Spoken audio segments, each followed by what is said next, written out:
Je m'appelle Timothée Patton, je suis à la fois anglais, écossais et auvergnat, et j'ai passé 19 ans au Cambodge.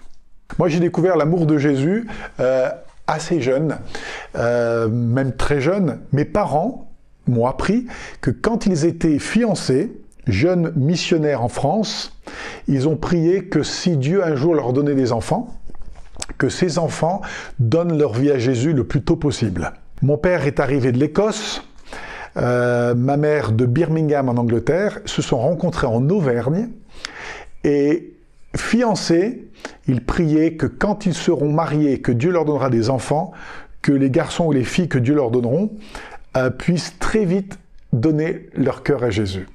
Eh bien, leur prière a été exaucée en 1977. J'avais 4 ans, mon frère en avait 5. Donc pour ceux qui comptent, j'en ai 46 maintenant, bientôt 47. Et tous les soirs, on priait, papa, maman, mon frère et moi, dans la chambre, au-dessus de la petite église de Ghana, dans l'Allier. Et on priait, à mon avis, la même prière tous les soirs. Mon frère 5 ans, moi 4 ans. Donc pas des prières très longues et très élaborées. Et ce soir-là, de mon lit, j'entends mes parents prier avec mon frère, dans la même chambre. Et mon frère dit, « Jésus, je te donne mon cœur. » Et je dis, tiens, Marc, qui n'a jamais prié ce genre de prière, tiens, il donne sa vie à Jésus. Quand mes parents étaient prêts à quitter la chambre, éteindre la lumière et nous souhaiter une bonne nuit, j'ai rappelé mes parents. Je les ai appelés, j'ai dit, et moi? Et moi? Marc a prié, il a donné sa vie à Jésus. Moi aussi, je veux donner mon cœur au Seigneur.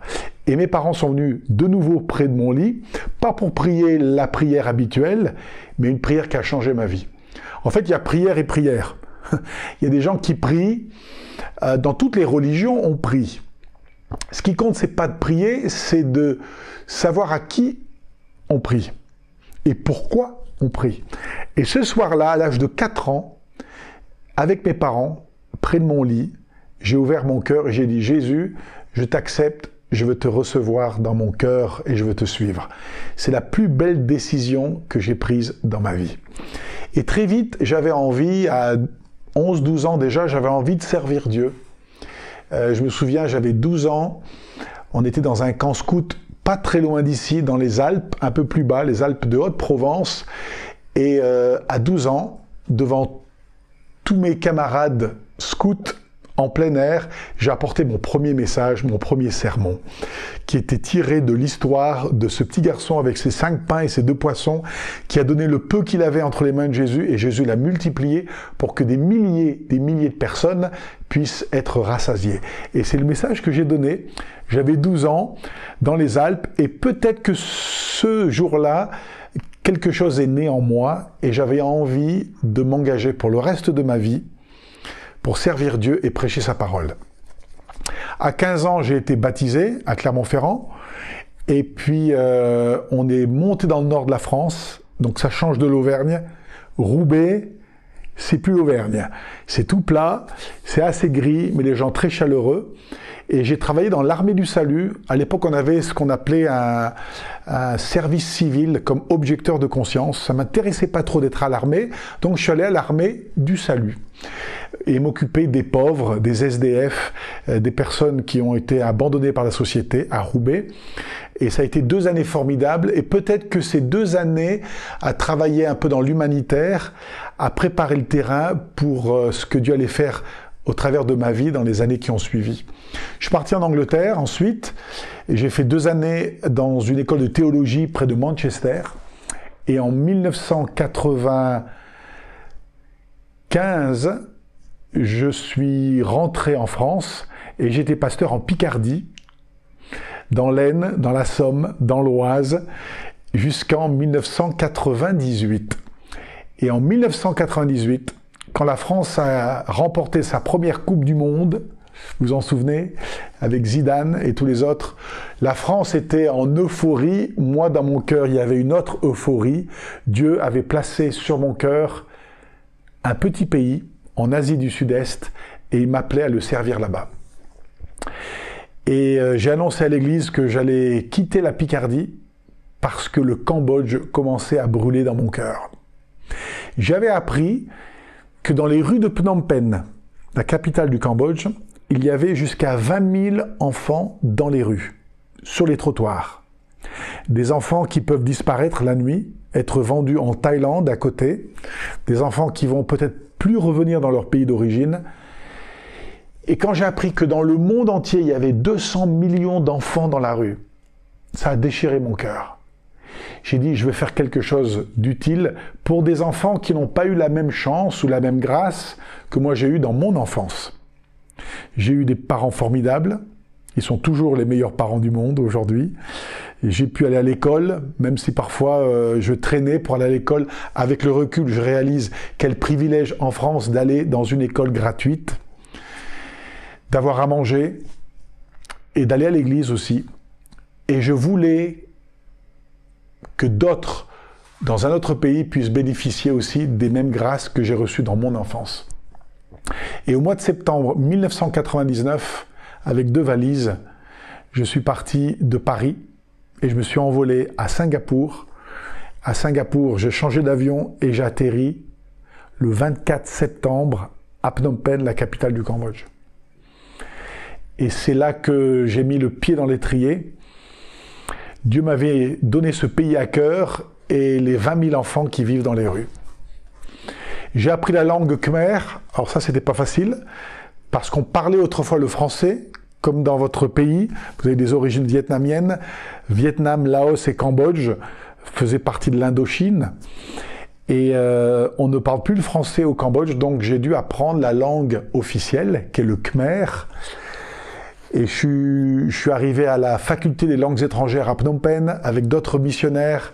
On était une quinzaine dans la salle de classe et j'ai dû travailler plus dur que les autres. Je suis pas un linguiste, bien que je parle l'anglais parce que mes parents sont britanniques. Mais pour apprendre une 3e langue, ça a été quand même extrêmement difficile. Mais quand on est passionné ou quand on sait que c'est là que Dieu nous a appelés, même les défis, on va les surmonter. Même les montagnes les plus difficiles, on va les déplacer par la foi parce qu'on est là où Dieu nous veut. Et pour moi, apprendre le khmer, c'était une grosse montagne. Mais j'ai appris cette langue. Après 2 ans, donc vers 2001-2002, je commençais à prêcher déjà. Je suis pas sûr si les gens comprenaient tout ce que je disais, mais j'étais passionné par ce pays, passionné par cette langue. De plus en plus, et cette culture est devenue la mienne. Comment on fait quand on a 20 000 enfants dans la rue? Comment on essaye de les aider ou d'en aider quelques-uns? Dieu nous a fait un cadeau. C'est intéressant, quand on rentre dans le plan de Dieu, les morceaux du puzzle s'emboîtent. Moi, j'ai qu'un morceau de puzzle, mais je suis fidèle avec le morceau que Dieu m'a donné. Et je suis unique. Il n'y a pas 2 morceaux pareils. Vous et moi, nous sommes uniques. Nous avons des dons et des talents différents. Mais nous sommes tous un morceau du puzzle, un morceau du royaume de Dieu. Et il y a des gens qui tiennent à leur petit morceau de puzzle parce qu'ils se disent c'est tout petit. Mais ne réalisent pas qu'on a besoin d'eux. Qu'on mettrait jamais, ça vous arriverait jamais de mettre sur un mur un puzzle qui n'est pas tout à fait complété. Ah, c'est pas grave, il y a 998 morceaux, il en manque 2, mais c'est pas méchant. Mais si, il manque 2 morceaux. Et vous avez votre place dans le royaume de Dieu. Et j'ai réalisé que mon morceau de puzzle avait de l'importance. Et j'ai travaillé avec une équipe, et tous les morceaux mis ensemble, on a formé une équipe extraordinaire pour venir au secours de ces enfants des rues. Il y en a 20 000.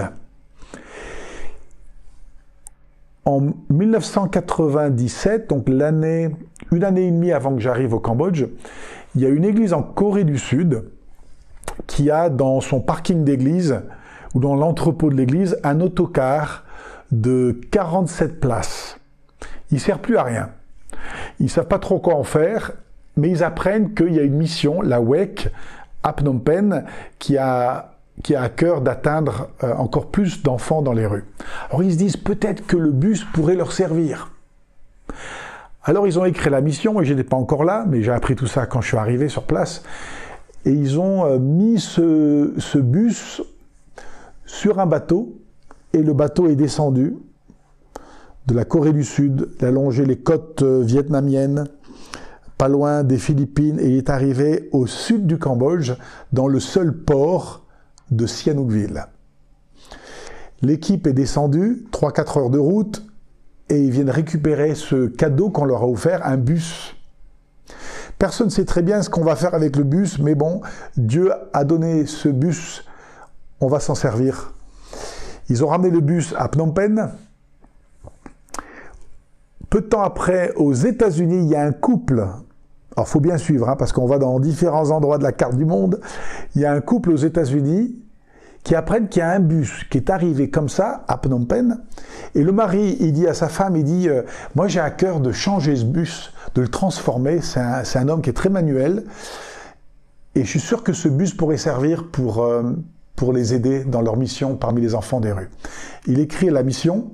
Le directeur dit « Venez, on ne sait pas trop comment transformer ce bus, mais si vous avez des idées, vous êtes le bienvenu. » Et ce monsieur qui, d'origine coréenne d'ailleurs, mais avec sa femme vive aux États-Unis, il prend l'avion, il arrive à Phnom Penh, et en quelques semaines, il transforme cet autocar qui devient un outil pour atteindre les enfants des rues. Il enlève tous les sièges, sauf un, pour le chauffeur. Il transforme le bus en salle de classe, toilette, douche, petit coin médical au fond du bus. Après quelques semaines, il sort et dit « It's ready », c'est prêt. Il retourne aux États-Unis, mais il retourne avec le Cambodge dans son cœur. Et il ne pouvait pas rester très longtemps aux États-Unis. Il dit à sa femme « Écoute, j'ai vu un pays formidable, des gens formidables. Je pense que Dieu nous appelle à investir notre vie au Cambodge. » Et ils sont allés au Cambodge, ils y sont encore aujourd'hui, 20 ans plus tard. Et c'est dans ce bus que j'ai exercé mon ministère pendant plusieurs années. Et pendant 3 ans, 4 ans, ce que j'ai fait, c'est de couper les ongles des enfants qui venaient à bord du bus de secours. Je leur coupais les ongles, ils prenaient une douche, il y avait un médecin à bord, ils apprenaient à lire et à écrire, puisque ce sont des enfants qui vivent sur les trottoirs et qui ne vont pas à l'école. Même s'ils voulaient aller à l'école, ils sont mal vus parce que les élèves savent que ce sont des enfants qui dorment à la rue. Donc il y a une certaine caste entre les enfants. Et on a travaillé d'arrache-pied pour que ces enfants quittent la rue. Donc 3-4 ans à bord du bus de secours. C'était facile à repérer le bus parce que une chrétienne d'Irlande était venue exprès pour peindre l'extérieur du bus avec des papillons, des arcs-en-ciel, des libellules, des escargots, des lapins, pour que ça attire les enfants. Et quand les enfants voyaient le bus, ils savaient que c'était leur bus qui venait dans leur quartier. Et on touchait plusieurs centaines d'enfants par semaine dans 8 quartiers de la capitale. Et après le bus, je me suis dit, je pense qu'on peut faire mieux que de rencontrer les enfants, on leur donnait un petit peu à manger, on les soignait, on leur donnait des habits, pour les retrouver une semaine après. Ils sont quand même à la rue, ils peuvent disparaître. On vend des enfants en Thaïlande, des enfants qui ne reviendront peut-être plus jamais dans leur pays d'origine. Et donc, j'ai dit, il faut qu'on trouve quelque chose de plus structuré. Donc le bus a continué, mais on a ouvert en fait une maison, un centre d'accueil de jour en bordure de la capitale, tout près de la grande décharge publique de Phnom Penh. Il y a ce qu'ils appellent la montagne fumante. Et c'est là que viennent les enfants chercher dans les cendres, parce que ce sont des montagnes d'ordures qui brûlent 24 heures sur 24. Tous les déchets de la ville. Et les enfants viennent avec une tige en métal et ils vont chercher du plastique, des cartons. Et j'ai dit, il faut absolument qu'on soit au pied de cette montagne fumante. C'est là qu'on va pouvoir aider les enfants à quitter cet endroit de cet enfer. Et on a ouvert ce que j'ai baptisé le pont de l'espoir. Donc une maison, un centre d'accueil, 2 jours. Donc on était fermé la nuit, mais c'était quand même mieux que le bus, parce que les enfants avaient déjà plus de place. Et puis on pouvait passer plus de temps avec eux. Donc on a ouvert le pont de l'espoir pour aider les enfants à traverser le pont vers une vie meilleure. Donc ça a été c'est un peu comme les poupées russes, vous savez, vous avez la poupée puis à chaque fois au fil des années, eh ben on trouve des projets un peu plus affinés avec l'expérience. On apprend aussi avec nos erreurs, on a dit tiens ça on va plus faire parce que c'est une perte de temps. Et puis après la deuxième poupée russe, donc le pont de l'espoir, qui a permis à plein d'enfants de retourner à l'école, puis de découvrir l'évangile aussi. J'étais quand même frustré parce que je me disais, à cette allure, on va pas sauver beaucoup d'enfants. On va en sauver, c'est bien, Dieu merci, mais c'est pas sûr qu'on va toucher autant d'enfants que ça dans les années à venir. Et je me souviens, j'étais en France, je faisais une tournée dans les églises. Je venais de finir une tournée dans le nord de la France, à Château-Thierry exactement, en Picardie, où vous avez été élevé, en Picardie, et j'allais en direction de l'Atlantique, et j'allais passer 2-3 jours, simplement, moi et Jésus. Parfois, il faut faire ça. On voit plus personne, et on dit, Seigneur, j'ai besoin d'avoir ce tête-à-tête avec toi, ce cœur à cœur avec toi, pour que tu me montres comment tu veux te servir de moi dans les années à venir. Et ces 3 jours ont été vraiment pivotants, 3 jours clés dans ma vie. Il y a eu comme un avant et un après. Il y a plus de 10 ans de cela. Et je me souviens, le Seigneur a parlé à mon cœur, là, sur la plage. Il faisait très froid, j'étais enveloppé avec un gros manteau. Il n'y avait personne sur cette plage du Nord. Et le Seigneur m'a rappelé un passage biblique que j'avais lu la veille dans le train. Et ce passage, vous vous en souvenez, c'est Jésus, un samedi, le jour du sabbat, il guérit un homme infirme. Puis il y a tous ces grands sages, ces religieux, ces publicains, ces pharisiens, qui sont outrés que Jésus guérisse un malade le samedi. Il fallait que Jésus attende le dimanche. Ah bon?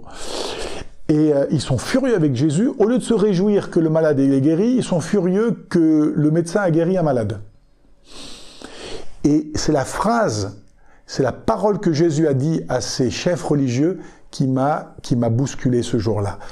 Jésus a dit, si votre bœuf, il tombe dans un puits le jour du sabbat, ou même votre fils tombe dans un puits le jour du sabbat, est-ce que vous allez attendre dimanche pour le secourir? Non, tout de suite, sabbat ou pas sabbat, vous allez descendre dans le puits, dans la fosse pour le secourir. Et là, j'ai réalisé que la ville de Phnom Penh ressemblait à un grand puits, à une fosse, même un gouffre. Et puis, il y a des enfants qui viennent des campagnes, des provinces, en espérant trouver le bonheur à Phnom Penh, mais qu'est-ce qui se passe? Ils tombent dans la fosse. Et autour de la fosse, il y a des publicains et des pharisiens. À Phnom Penh, eh oui, je ne vais pas vous les nommer, mais il y a des missionnaires même qui sont autour de la fosse et qui discutent, qui réfléchissent. Et j'ai réalisé qu'il y avait tous ces, comme au temps de Jésus, il y avait tous ces gens autour de la fosse et qui disaient, c'est pas le moment d'aller secourir les enfants, il faut qu'on réfléchisse. Et j'ai réalisé que Jésus nous invitait à descendre dans la fosse, quel que soit le jour, et que c'est pas les religieux ou le système religieux ou les excuses qui vont nous arrêter de descendre pour secourir les 20 000 enfants dans la fosse. Et c'est là qu'est né un 3e projet. Voilà la poupée russe, on ouvre. Le 3e projet que j'ai baptisé avec un nom cambodgien. J'ai dit comme ça va bien calquer avec le pays. C'est le projet Bang Poon. Bang, en khmer, ça veut dire grand frère, grande sœur. Donc vous êtes Bang Sare, grande sœur, moi je suis Bang Pro, grand frère. Et j'ai dit, on va arrêter de discuter avec tous les chefs religieux ou les experts qui regardent dans le puits et qui voient tous ces enfants qui souffrent et qui se disent, c'est pas le moment, on n'a pas le budget, il faut qu'on réfléchisse, il faut qu'on en parle en comité restreint. Et je suis reparti à Phnom Penh en disant, j'arrête de travailler avec des experts, je veux travailler avec des bénévoles, des grands frères, des grandes sœurs, des bangs qui vont donner de leur temps pour descendre dans le puits, venir au secours de ces enfants. Plus personne ne sera payé, mais on veut des gens qui sont passionnés par Dieu et passionnés par les enfants qui se trouvent au fond du puits. Et quand je suis arrivé à Phnom Penh, j'ai dit à ceux qui étaient avec moi, j'ai dit, on va arrêter les salaires, on va chercher que des bénévoles, tout le monde sera volontaire. Comme moi, quand je suis arrivé au Cambodge, je n'avais pas de salaire. Mon dernier salaire, il date de août 98. Jusqu'à aujourd'hui, j'ai toujours pas de salaire. J'ai dit, Dieu a pourvu. Des fois, je ne sais pas comment il pourvoit, mais l'argent arrive. Et si Dieu a pourvu pour une personne, il peut le faire pour l'ensemble de l'équipe. Et en fait, ça a été... les gens me disaient, en fait, tu sais Timothée, je crois que tu vas perdre des gens. Parce que les gens viennent travailler quand même pour avoir un salaire. J'ai dit, à mon avis, ça va faire le contraire. On aura plus de monde, et ceux qui vont venir, ce sont vraiment les gens qui le font pour les bonnes raisons. Qui viennent aider les enfants parce qu'ils aiment les enfants, ils aiment les pauvres. Pas parce qu'ils aiment un chèque à la fin du mois. Je dis pas que tous ceux qui sont salariés n'ont pas à cœur les enfants. Mais ça a fait le tri, en fait. Et on est allé d'église en église. Il y a des centaines d'églises à Phnom Penh. Il y en a 8000 au Cambodge, églises évangéliques. Donc, énormément d'églises. Donc, énormément de bangs potentiels. Et on s'invitait dans les églises et je disais au pasteur, est-ce que je peux venir avec mon équipe? On va parler 10 minutes. Vous nous donnez 10 minutes pour qu'on puisse parler de notre projet parce qu'on cherche des grands frères et des grandes sœurs pour élargir notre équipe. Et les pasteurs nous donnaient le feu vert, on allait dans leur église et on disait, on cherche des grands frères, des grandes sœurs. Qui veut venir pour nous aider? Qui veut donner quelques heures de son temps par semaine pour aller dans le puits? Pas pour discuter autour du puits, pas pour prendre des photos. Ah, il y en a des gens qui viennent, qui prennent des photos des bidonvilles, et ensuite ça fait bien, ils écrivent un petit article. C'est très bien, mais il faut des gens qui vont descendre, secourir. Et c'est ce que Jésus cherche. C'est ce qu'il disait à ces gens qui lui reprochaient d'avoir guéri un malade le jour du sabbat. Il disait, mais en fait, oubliez votre loi, oubliez votre carcan, oubliez vos principes, donnez de votre temps, de votre énergie dans le puits, allez-y, descendez. Et on a trouvé plein de gens dans les églises, pas simplement des Cambodgiens, mais aussi des expatriés, donc des étrangers qui servent Dieu au Cambodge ou qui servent une entreprise, qui servent dans une grande boîte, mais qui sont prêts à donner quelques heures pour être un bang. On avait toutes sortes de personnes. On avait même une princesse de la famille royale cambodgienne. Les enfants qu'elle aidait ne savaient pas qu'elle était princesse. On avait un pilote d'avion, je me rappelle, il prenait son avion, mais il revenait juste à temps. À peine arrivé à Phnom Penh, il nous retrouvait pour aller trouver ses po'on, donc les petits frères, les petites sœurs qui l'aidaient. Toutes sortes de personnes qui n'étaient pas à plein temps, qui n'avaient pas de salaire, mais qui avaient à cœur de donner quelques heures de leur temps pour ces enfants au fond du puits.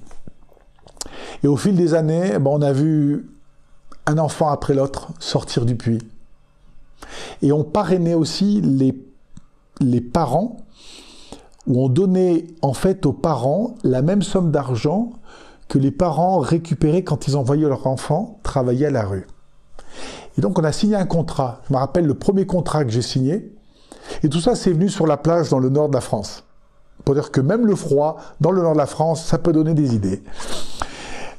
Et l'idée, c'était de faire signer un contrat aux parents dans les bidonvilles. Parce que beaucoup de ces enfants qui travaillent à la rue, en fait, pour certains dorment sur les trottoirs, mais il y en a beaucoup qui vivent dans les bidonvilles et qui passent leur journée à ramasser des ordures pour gagner de l'argent, mais ils dorment quand même sous un toit. Bon, il faut voir l'état du toit, c'est des bidonvilles. Et quand je suis rentré à Phnom Penh, après ce voyage en France, j'ai écrit un contrat en 2 parties.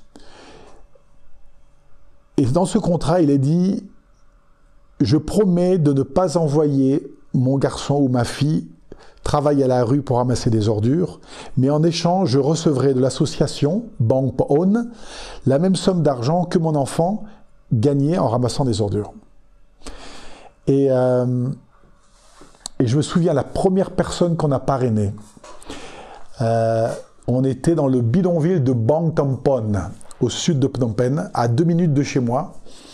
Et quand j'arrive chez cette maman, le père, je lui faisais pas très confiance, le père, je pense qu'il avait un problème d'alcoolisme, mais la maman, très gentille, elle a envoyé son garçon de 9 ou 10 ans, Va, il s'appelle, toutes les nuits, 3 heures du matin à 9 heures du matin, parce qu'il y a moins de monde, il y a peut-être moins de concurrents, malheureusement des concurrents, donc beaucoup d'enfants qui veulent ramasser les mêmes ordures. Et j'ai dit à cette dame, j'étais en France et j'ai trouvé une idée, je ne sais pas si ça va marcher, mais vous êtes la première personne à qui je propose mon idée.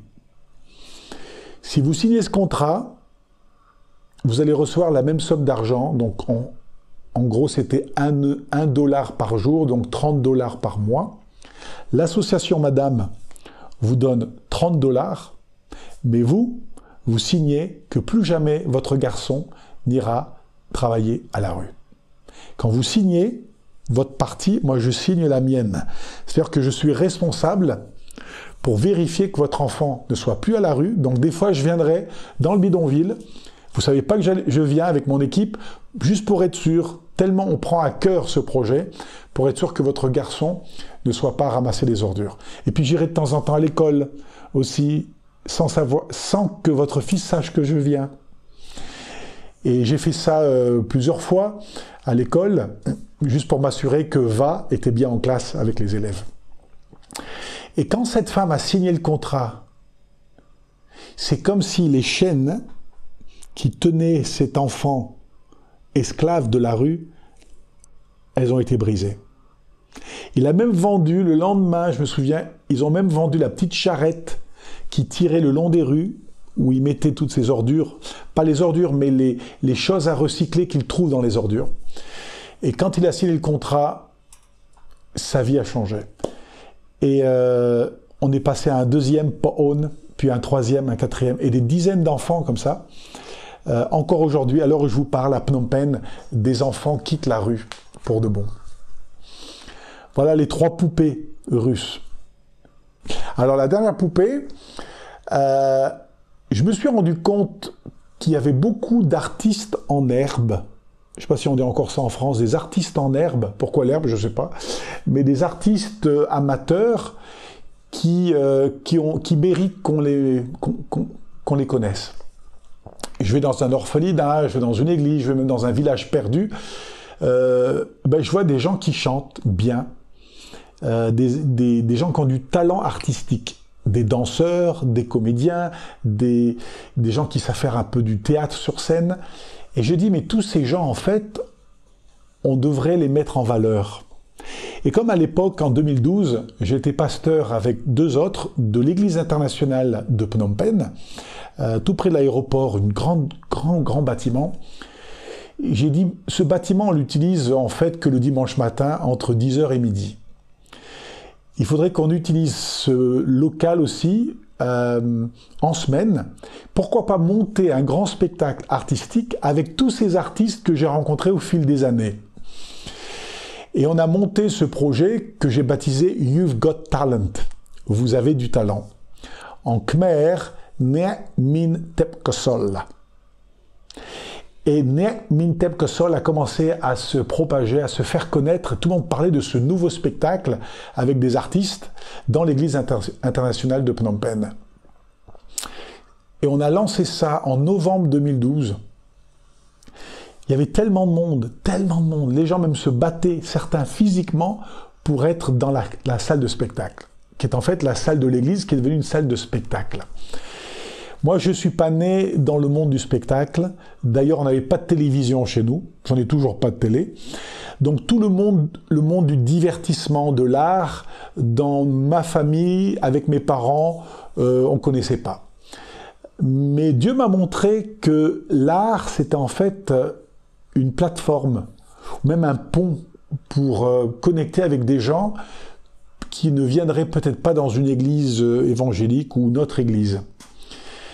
Et quand on a lancé You've Got Talent, on a vu des gens en fait rentrer voir un spectacle des gens qui n'ont jamais mis le pied dans une église, qui savent rien sur l'évangile, mais qui étaient emballés pour venir ou pour accepter l'invitation d'une amie, d'un voisin, d'un collègue, pour venir voir un spectacle.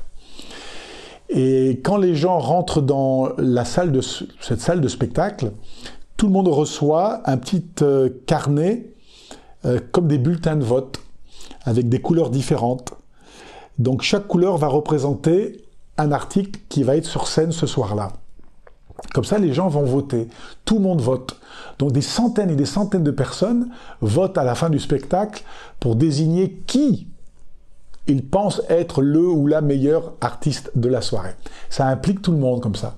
Donc c'est pas comme Incroyable Talent où vous avez 3 juges et il n'y a que 3 ou les 4 qui décident, mais tout le monde participe. Et on a vu des artistes formidables, des gens qui n'étaient pas connus, qui deviennent connus, et qui méritaient d'être connus, mais surtout on a vu des gens qui connaissaient rien de Jésus, découvrir Jésus au travers du spectacle.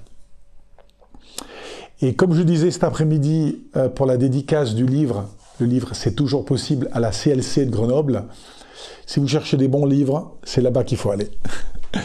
Et à la CLC Grenoble, je disais aux quelques personnes qui étaient là pour la dédicace, je leur parlais de la famille royale cambodgienne qui ont répondu à l'invitation d'être aussi au spectacle. Alors on les mettait au premier rang. Il y avait prince, princesse, prince, princesse. Ils étaient 4, 5, 6. Et parmi les princesses, il y a princesse Soma Norodom. Et cette princesse, qui est bouddhiste d'origine, qui a vécu longtemps aux États-Unis, mais qui est quand même cambodgienne d'origine et qui est membre de la célèbre famille Norodom Sihanouk. Et elle venait tous les fins de mois, quand on avait le spectacle, dernier vendredi de chaque mois, et elle venait, et c'est à elle qu'on avait confié le cadeau qu'elle remettait aux vainqueurs qui avaient été désignés par tous les votants. Et ce qui est formidable, c'est que toutes les fois qu'elle venait, elle entendait à la fin du spectacle un court message de l'Évangile. J'apportais l'Évangile en 10 minutes. C'était en anglais et en khmer pour que tout le monde comprenne. Et puis elle écoutait. Et ensuite, on annonçait qui était le vainqueur de la soirée. Et elle remettait un cadeau au vainqueur. Mais elle entendait l'Évangile. À chaque fois qu'elle venait, elle entendait la parole de Dieu. Et j'ai eu la joie de recevoir ce mail. Il y a des mails qu'on n'a pas envie de lire, mais il y a des mails qui nous font du bien. Et j'étais en Suisse il y a quelques années, je crois que c'était en 2015, et je reçois ce mail de la princesse Soma Norodom qui est aux États-Unis et qui m'envoie un mail avec une belle photo d'elle baptisée en tant qu'adulte par immersion dans un baptistère dans une église en Amérique. Et elle me dit « J'ai décidé de suivre Jésus ». Et je pense que de venir tous les mois à You've Got Talent, Dieu a travaillé son cœur et elle s'est donnée à Jésus. Beaucoup de ces histoires on peut les retrouver dans 2 livres. Le premier que j'ai écrit en 2013, ça s'appelle « Quitter la plage ». Donc c'est une invitation à quitter nos plages, nos zones de confort. Il est toujours dans les stocks, il n'y a plus beaucoup de copies, il est vendu par Viens et Voix et dans quelques CLC en France. « Quitter la plage », ce sont 9 chapitres, 9 prédications que j'ai mis par écrit. Et puis, il n'y a pas très longtemps, le petit frère est né. Donc un 2e livre. J'habitais il y a 2 ans, quand l'idée m'est venue d'écrire un 2e livre, j'habitais à Kep. Kep, c'est magnifique. Autrefois, c'était une petite ville balnéaire du temps de l'Indochine française. C'est à 3 heures de route de Phnom Penh. On est tout près de la mer. Et là, j'ai vécu une année. Et ça m'a permis d'avoir un pied-à-terre pour voyager dans le monde entier, encourager des gens, inspirer des gens à s'engager dans l'œuvre de Dieu. Et puis quand je revenais à Phnom Penh, je descendais jusqu'à la mer de Chine, et puis là, entouré de la jungle et des singes, dans ma maison en bois, je commençais à écrire les messages que je donnais. Et je les écrivais. Parfois mon français n'était pas au top Quand vous avez vécu des années au Cambodge où on parle pratiquement plus le français, des fois les tournures de phrases, elles étaient... Donc heureusement que j'ai des amis qui vivent en France ou en Suisse qui ont pu vérifier que le texte était lisible. Donc le deuxième livre que j'ai baptisé « C'est toujours possible », c'est la même idée que le premier livre.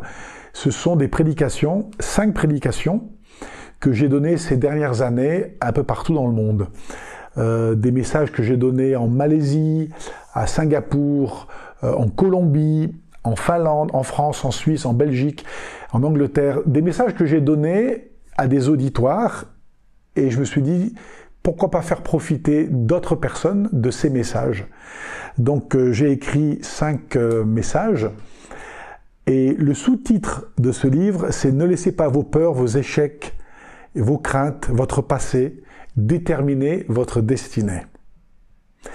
Parce qu'au fil des années, au fil de mes voyages, je rencontre pas mal de gens, des chrétiens, des gens bien, mais qui se disent « Écoute Timothée, si tu savais ma vie, si tu savais combien de fois j'ai raté le coche, si tu savais que il y a des zones d'ombre dans ma vie, il y a des failles, il y a des faiblesses, j'ai des handicaps. » Et ce livre est là pour leur dire, même avec tes failles, même avec ton passé, Dieu peut le restaurer et prendre ta vie et se servir de toi. Et il y a beaucoup d'histoires dans ce livre d'hommes, de femmes, d'enfants qui ont changé le monde à leur façon, malgré leur handicap, malgré leurs difficultés. Et il y a une douzaine de pages dans ce livre qui ont été peut-être les pages les plus difficiles à écrire, puisque je m'ouvre aussi et je parle de mes handicaps, de mes combats. Parce que c'est bien beau de parler des autres, ou c'est bien beau de dire, malgré tes combats, tu peux servir Dieu, mais de parler de ces combats, ça peut peut-être encourager quelqu'un qui a des combats aussi, et qui se demande si elle peut quand même servir Dieu. Et je parle de ce problème dont on parle très peu, malheureusement, qu'on appelle les TOC, les troubles obsessionnels compulsifs, qui touchent quand même 3% de la population mondiale. Elle prend toutes sortes de formes, les TOC. Je me souviens, le premier TOC, je m'en souviens comme si c'était ce matin, tellement c'était fort, et j'étais très très troublé, j'avais 15 ans. Je fermais la porte de mon appartement. Mon frère, mes parents étaient pas là, donc j'étais le dernier à fermer à clé. Et je vérifie la poignée. Et je vérifie 2 fois, 3 fois, 10 fois. Et je dis, mais Timothée, elle est fermée. Pourquoi tu continues de vérifier? Mais je voulais quand même m'assurer. Et j'essaye. Et j'ai cassé la poignée. Et j'ai dû confesser à mon papa le soir que c'était moi. Mais c'est comme si, en cassant cette poignée, ça a ouvert en fait un barrage. Et au fil des années, j'ai souvent été sous l'eau de ce barrage, de ce flot. Et là où Dieu m'a beaucoup aidé, c'est il y a 2 ans, quand j'ai commencé à en parler. J'étais en Thaïlande, je me souviens, je prenais des vacances, 1 semaine, et j'ai profité de ces 7 jours pour écrire mon témoignage, en français et en anglais. Et en mettant à la lumière ce que je vivais dans mon cœur, ça m'a pratiquement guéri. Et j'encourage souvent les gens, justement. Dites à quelqu'un ce que vous vivez. Appelez un ami, prenez un café, dites-lui, écoute, il faut que je te parle parce que depuis des années, voici ce que je vis. Voilà les souffrances que je vis. J'ai des pensées peut-être de suicide, je vis là une dépression. Mon cœur est déchiré parce que je pensais me marier, puis les choses ne se sont pas passées comme j'avais prévu. Et le fait d'en parler, ça perd de sa force. C'est comme si le cadenas, il cède quand on met à la lumière ce que l'on vit dans son fort intérieur. Et donc, ça m'a coûté d'écrire, parce que jusqu'à ce jour-là, j'avais pas beaucoup de failles, d'après les gens. C'est le missionnaire, il est au Cambodge, il fait de belles choses pour Dieu. Waouh! Mais le jour où j'ai commencé à dire ce que je vivais, en fait, ça a donné encore plus d'espoir à des gens de servir Dieu. Parce qu'ils se sont dit, ah, si Dieu peut se servir de lui avec son handicap, et ça fait 30 ans qu'il souffre, alors peut-être que Dieu peut se servir aussi de moi. Et dans le livre, c'est toujours possible, eh bien c'est là pour inspirer, encourager des gens, et ne pas laisser le passé, les craintes du passé, les flashs du passé, dicter notre avenir. Et le dernier chapitre, donc le chapitre 5 du livre, c'est toujours possible, l'image du chapitre, c'est la course, courir dans la carrière que Dieu nous a ouverte, les yeux fixés sur Jésus. Donc c'est tiré de l'Épître aux Hébreux. Puis je parle de ceux qui sont dans les vestiaires, qui ont abandonné, qui se sont découragés, qui ne courent plus. Et ce livre, c'est un petit peu ce que j'aime faire, ça reflète mon ministère, c'est d'aller dans les vestiaires.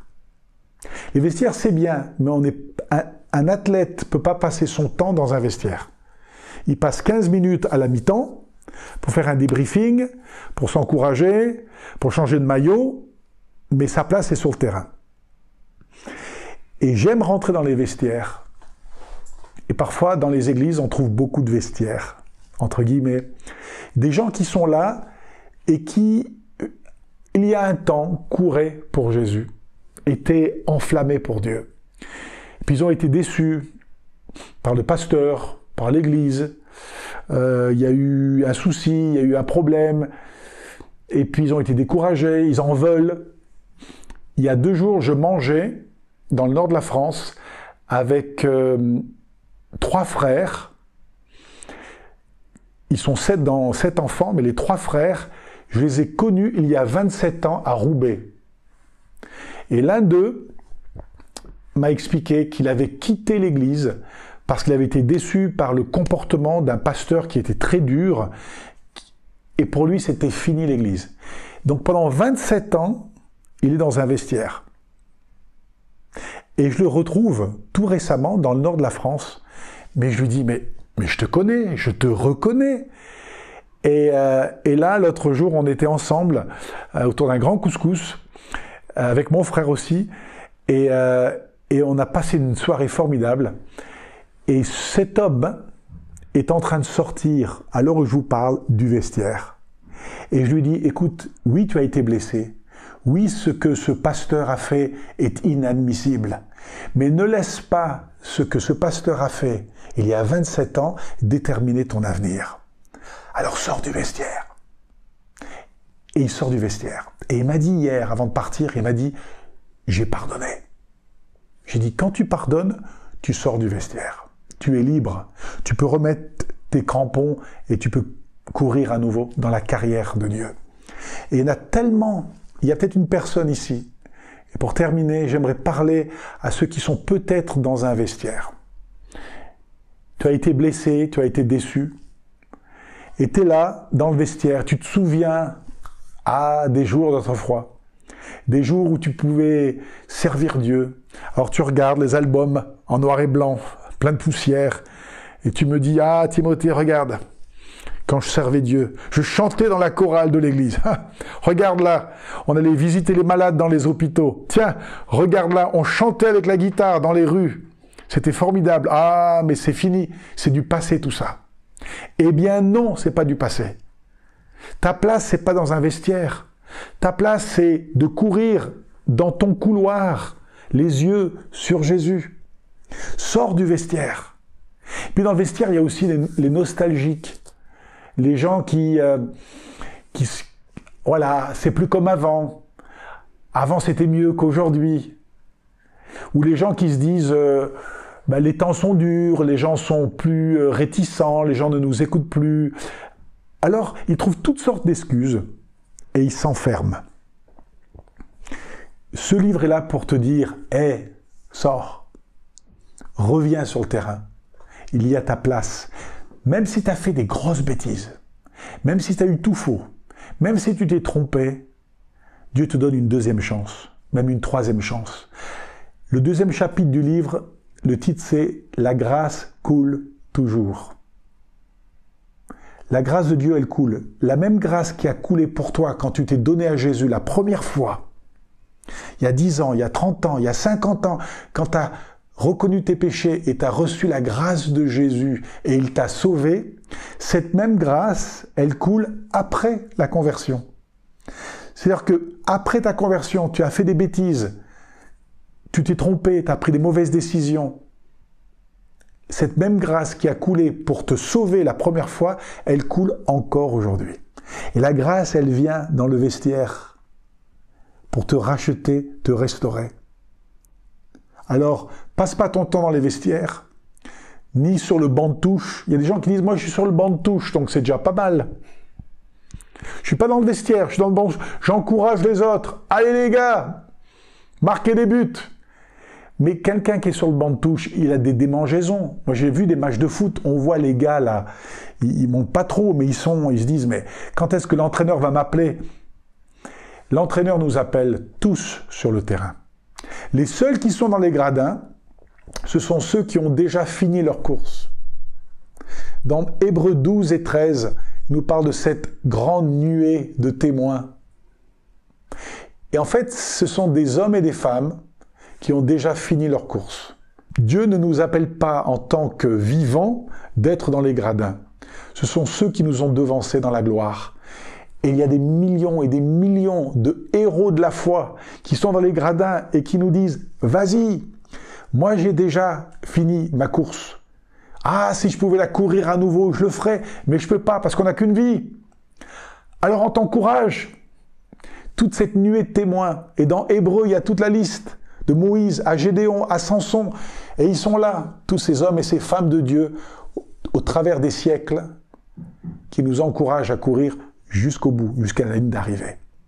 Alors sors du vestiaire, quitte la plage, parce que c'est toujours possible.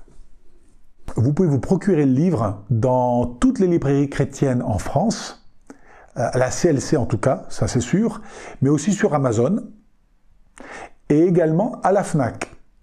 S'il n'est pas dans les rayons à la FNAC, vous allez au comptoir et vous le commandez et vous le recevez. C'est toujours possible, 10 €. Si cette vidéo vous a plu, n'hésitez pas à mettre un pouce bleu, à laisser un commentaire et à vous abonner à notre chaîne YouTube.